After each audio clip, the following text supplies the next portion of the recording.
وعلیکم السلام ورحمۃ اللہ وبرکاتہ۔ اللہ رب العالمین آپ کو جزائے خیر عطا فرمائے اور خیر و عافیت میں رکھے۔ آپ کا سوال تھا کہ ہندوستان اور اس جیسے دیگر ممالک میں رشوت کے بغیر کوئی بھی کام نہیں ہوتا ہے، اسی لیے ایک بھائی نے میڈیکل اسٹور بند کر دیا کیونکہ جا بجا رشوت کی ضرورت پڑتی ہے۔ تو ایسی حالت میں کیا کرنا چاہیے؟ اس کا جواب یہ ہے کہ رشوت دینا جائز ہے۔ اذا لم يتمكن الانسان من الوصول الى حقه الا به، کہ جب انسان اپنا حق رشوت کے بغیر حاصل نہ کر سکتا ہو تو رشوت دینا جائز ہے۔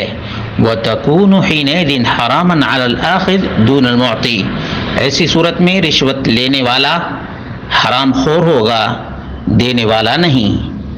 قال ابن حزم رحمہ اللہ وَلَا تَحِلُّ الرِّشْوَةُ، رشوت دینا حلال نہیں ہے۔ وَهِيَ مَا أَعْطَاهُ الْمَرْءُ لِيَحْكُمَ لَهُ بِبَاطِلٍ،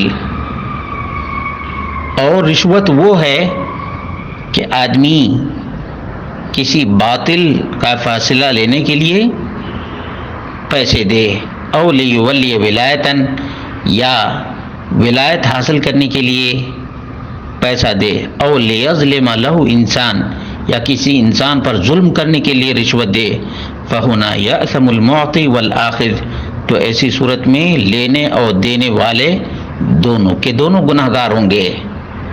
فأما من منع من حقه فأعطى ليدفع عن نفسه الظلم فذلك مباح للمعطی، لیکن وہ شخص جس کا حق رشوت کے بغیر مارا جا رہا ہے تو وہ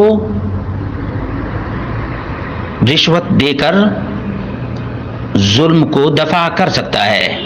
وأما الآخذ فآثم، لیکن رشوت لینے والا گناہ گار ہوگا۔